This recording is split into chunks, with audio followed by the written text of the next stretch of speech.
Voilà. Donc, je disais que... C'est bon, hein? Alors, je disais que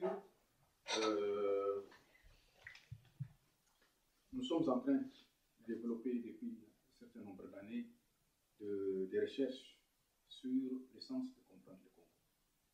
Ces recherches, en tout cas, nous permettent d'avoir l'intuition que lorsque on a compris le Congo,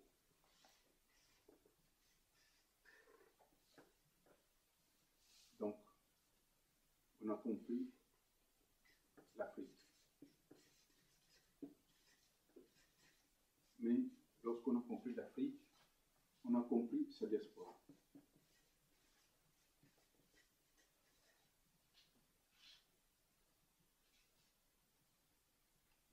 Lorsqu'on a compris le Congo, on a compris le monde.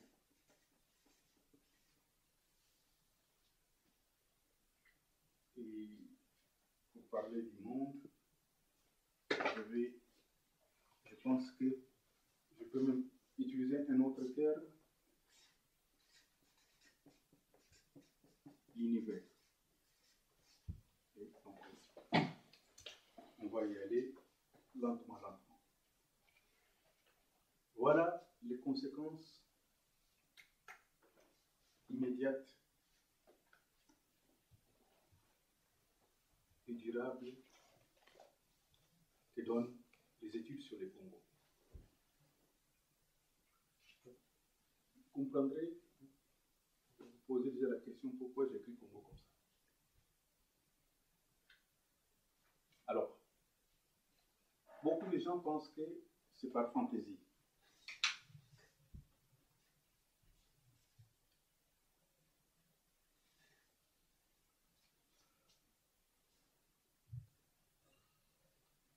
Lorsque vous écrivez Congo comme ça, vous perdez l'essence, la signification profonde du Congo.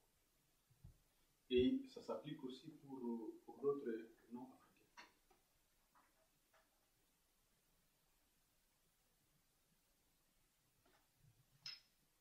Dans notre tradition, comme d'ailleurs dans la tradition pharaonique, on dit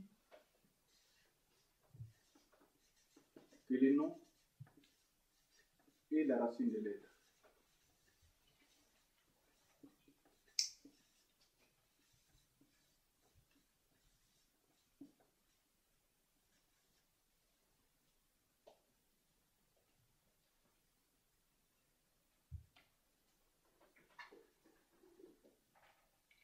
Qu'est-ce que ça veut dire?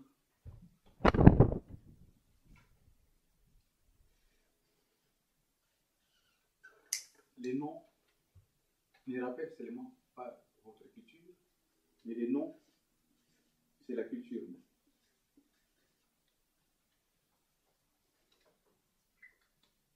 C'est lorsque vous connaissez la signification de votre nom que vous connaissez la signification de votre culture. C'est une carte d'identité.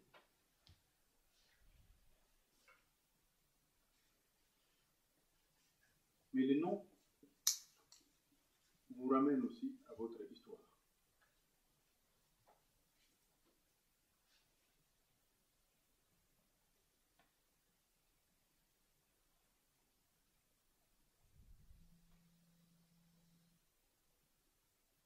Vous pouvez constater qu'en dehors, par exemple, du français, dans toutes les autres langues, par exemple en allemand ou autre, quand on écrit Congo, on écrit comme ça. Même ça ne permet pas, par exemple, à quelqu'un qui ne connaît pas la culture de l'intérieur, de savoir pourquoi nous avons choisi de faire cela. Et donc, je vais vous donner juste quelques illustrations simples pour savoir.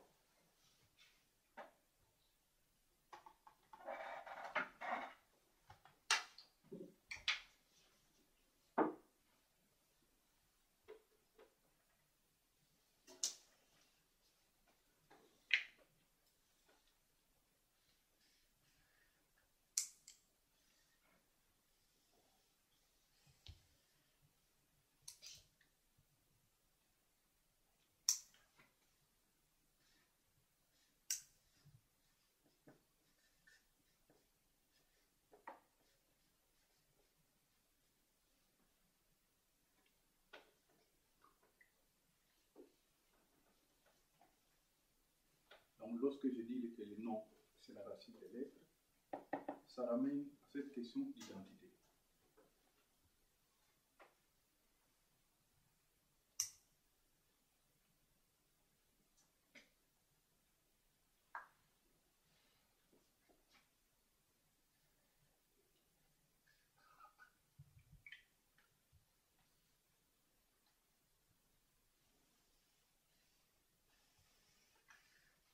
J'essaie de vous faciliter la tâche. C'est pour ça que je vais faire comme si c'était l'école primaire. Et nous avons un jeune enfant, sois béni.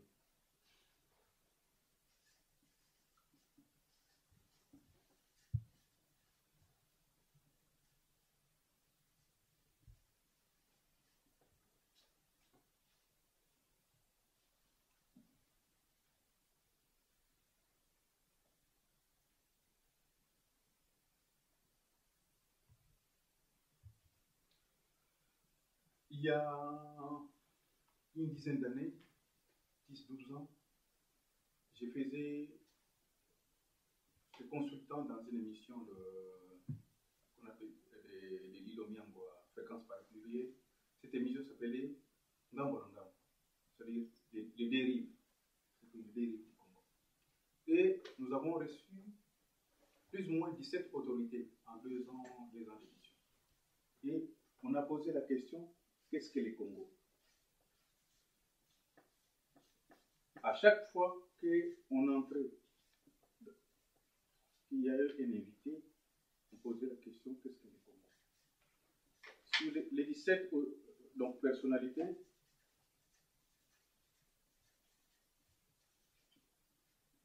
pas un seul. Pas une seule personne n'a été capable de nous dire. Et il y avait des gens qui avaient déjà occupé de hautes fonctions hein, pendant 10 ans, 15 ans, 20 ans. Personne n'a pu nous dire. Et d'ailleurs, c'était surprenant lorsqu'on disait qu'est-ce que le Congo, tout ça. Et ça, il dit ah bon. Ça vous donne déjà l'ampleur du problème.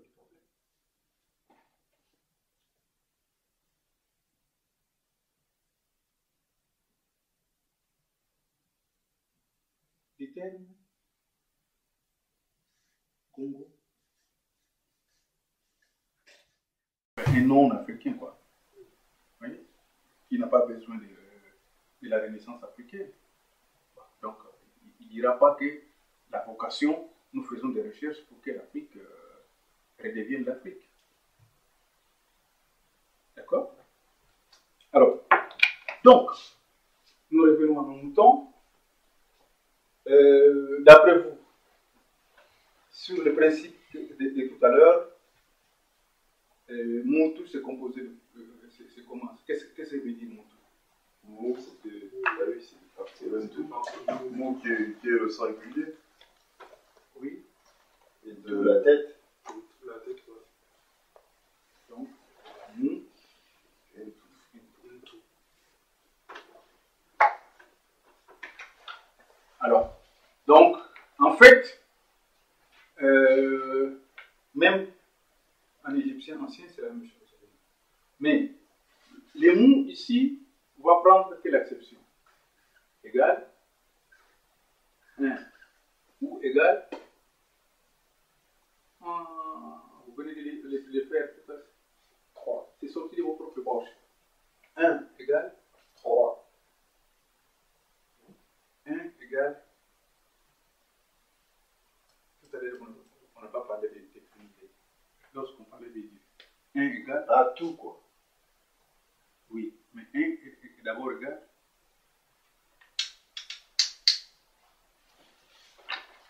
1 égale 1. Ça veut dire.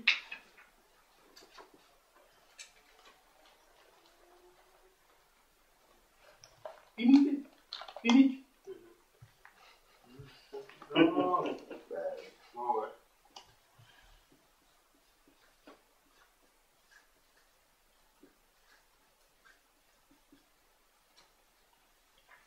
Donc égal.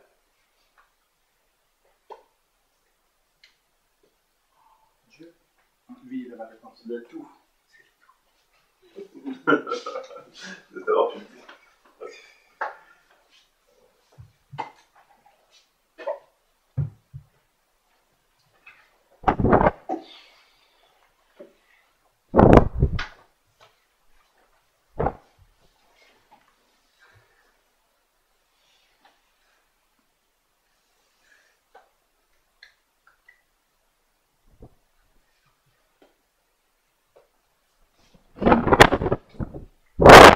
C'est aussi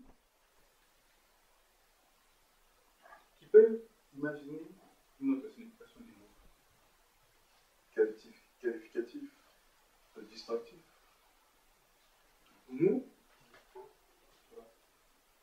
Celui. c'est donc, c'est à l'intérieur. C'est dans. Donc, Dans. À. à l'intérieur.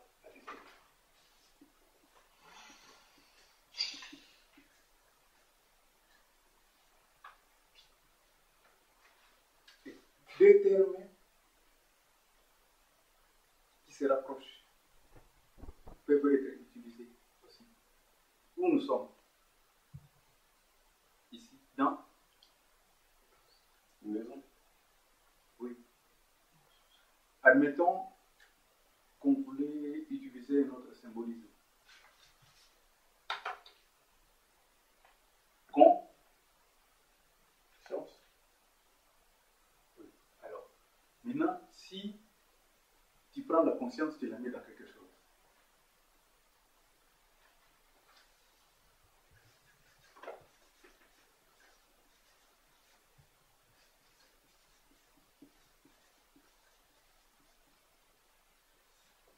Un récipient.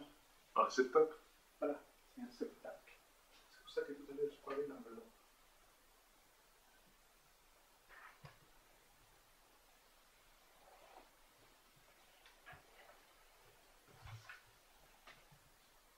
C'est donc. Ça va? Ça va. Vous voyez? Et on fera d'autres développements sur ça. Mais tout en restant ici, vous voyez que vous avez un tout, tête et mou.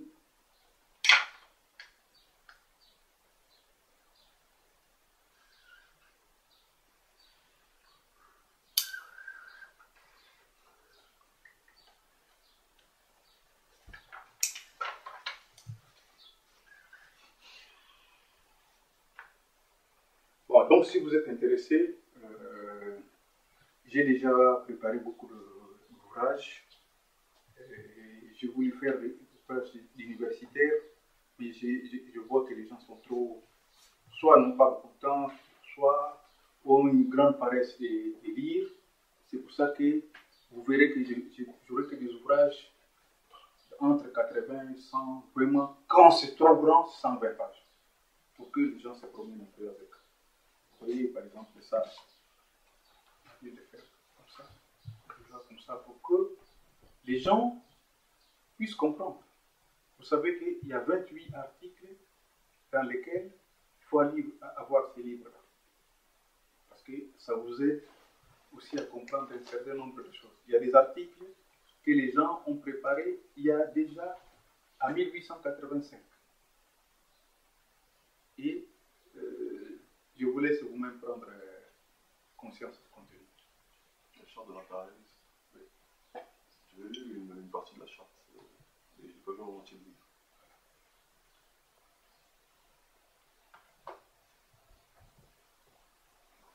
Donc, tout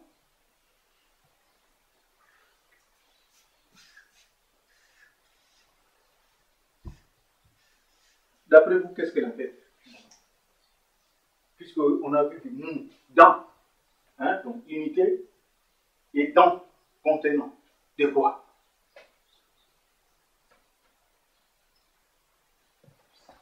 Pourquoi, d'après vous, Dieu demande qui est Dieu?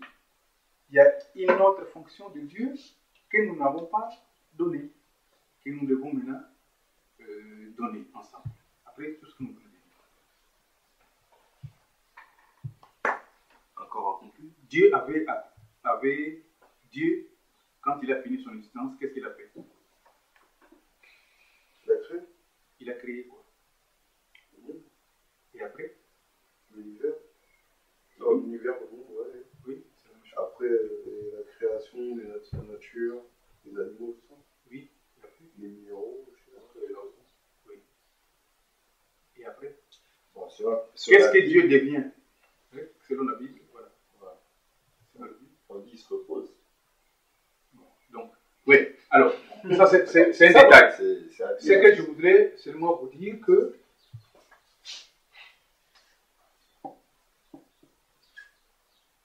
pourquoi les Noirs aiment trop prier d'ailleurs?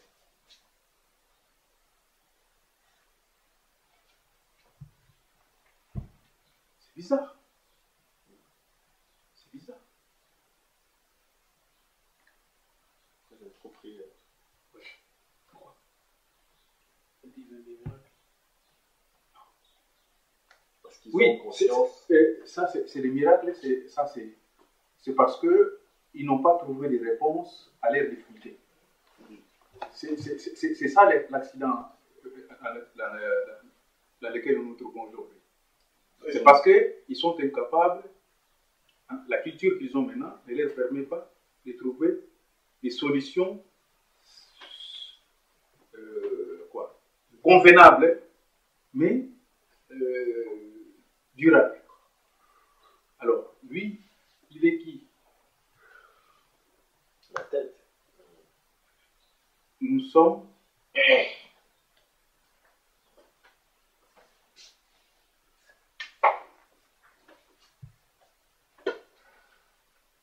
L'alpha. Enfin, l'alpha. les... L'alpha. Non, là, on l'avait déjà dit. Et ça, c'est donc lorsqu'on met Dieu dans les temps. On l'a positionné. Mais après, Ancêtre.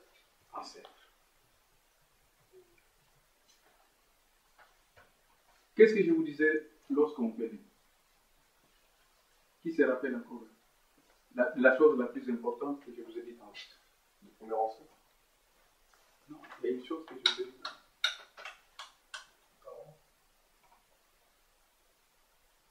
Les parents, ils font quoi? Le monde des parents. Oui, mais plus clairement. D'un héritage. Plus clairement. Enfin, ils engendrent les enfants. Plus clairement.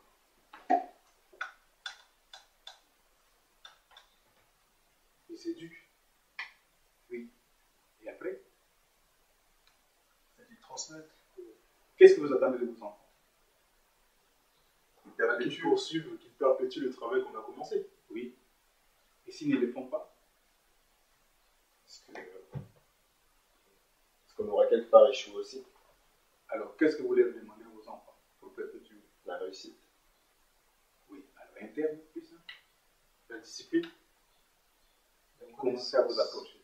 La connaissance. Une conscience. Qu'est-ce qu'on demande de nos enfants? De travailler. Vous voyez? Donc, ça montre, vous voyez le désordre dans lequel nous nous trouvons.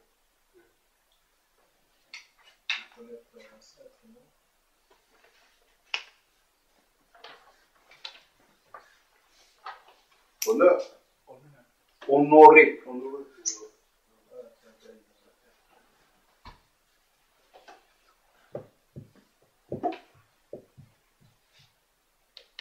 Donc, vous comprenez que quand on vous dit culte, tout à l'heure, j'ai dit qu'il dit que la culture est ce qui reste quand on a tout oublié.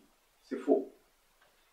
Mais vous voyez que le terme culture, vous le trouvez dans le terme culte.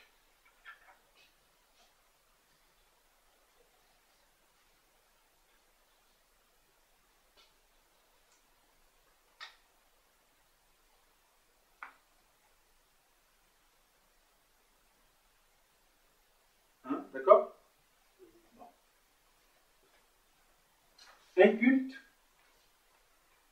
hein, je vous rends encore, je vous simplifie les choses. Un culte, c'est la cérémonie au cours de laquelle on pratique la culture. Quand on te dit honore ton père et ta mère pour que tes jours se prolongent,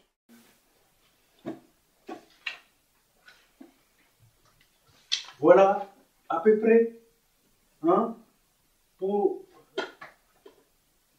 lorsqu'on veut structurer tout ça. Et nos ancêtres vont être aussi des génies. Pourquoi? Avec les termes, parce que Moussa Préni, ça veut dire qu'ils vont utiliser ce terme pour dire roi, ils vont utiliser ce terme pour dire guide,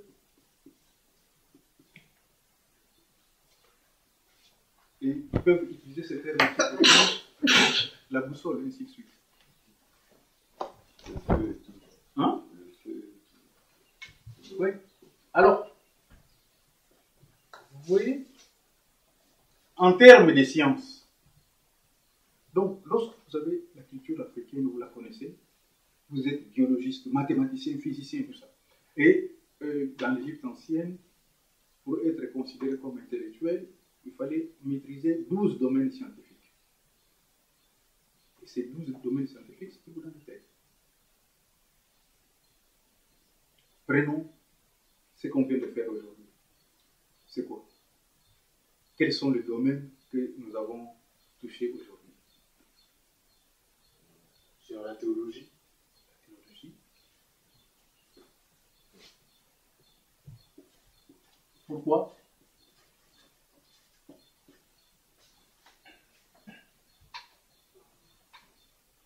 On a parlé de Dieu, qu'est-ce que Dieu, qu'est-ce que Parce qu'on a l'homme. parlé de Dieu, mais comme l'homme est image de Dieu, et lorsque on s'intéresse à cette image d'étude de Dieu, du rapport Dieu-homme, nous amène à la théologie. Un autre domaine. L'histoire. Oui, création. L'histoire, c'est encore loin. Mais quelque chose de plus proche. Qu'est-ce qu'on peut faire avec la théologie? L'unité. La cosmologie aussi. Oui, mais quelque chose de plus classique. Qui a déjà vu Dieu? Personne. Personne. Donc Dieu est, C'est invisible. oui, mais encore, donnez-moi la réponse, monsieur. Vous l'avez. Le culte de la science, en fait. Physique. Ouais, non.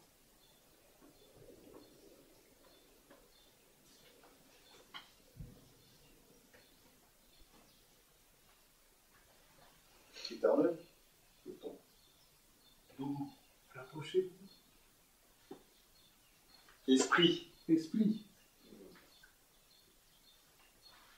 On ne voit pas l'esprit.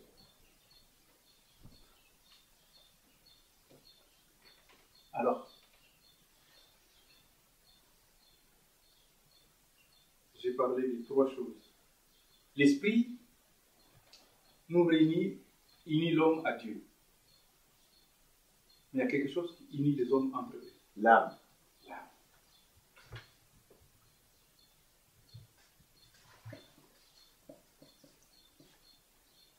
Et puis, pour boucler la boucle, La conscience. la conscience.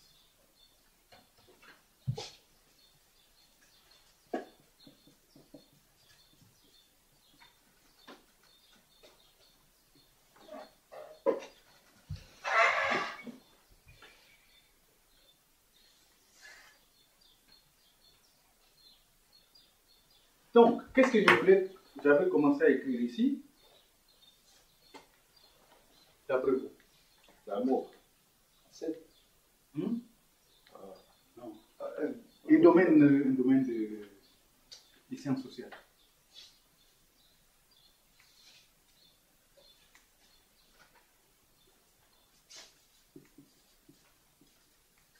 Anthropologie. C'est l'étude de l'homme.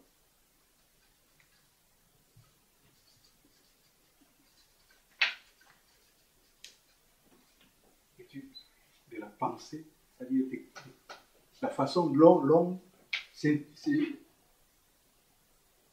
sur lui-même, se préoccupe de lui-même, en termes de ce qu'il dit de lui-même,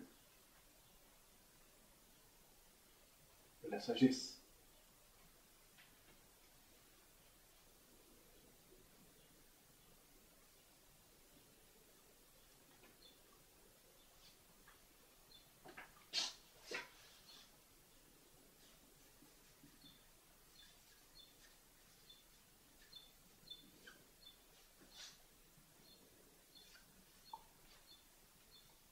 Qui montre.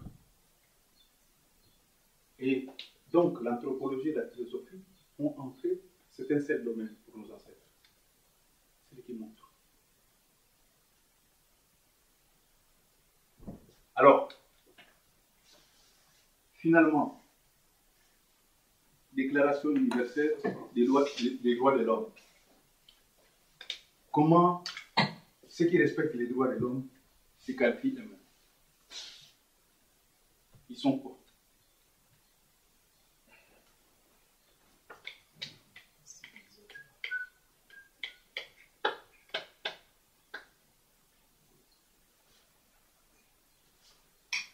De leur accent.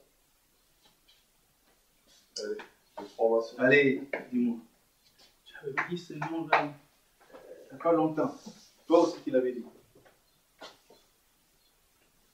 Vous devez poursuivre un cours quand vous suivez un cours. Ce que je suis en train de faire là, c'est un cours de très très haut niveau. Vous avez vu que la difficulté, même les plus jeunes, il a compris. Parce que la méthode est très très simplifiée. C'est pas facile à faire.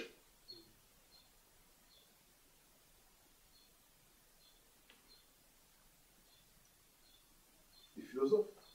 Oui. Ah, des guides. Oui. Mais il y a un terme, nous l'avons déjà utilisé. Lorsque Dieu crée l'homme, il crée un seul, et puis il crée les ancêtres, et puis il crée quoi? Leurs descendants.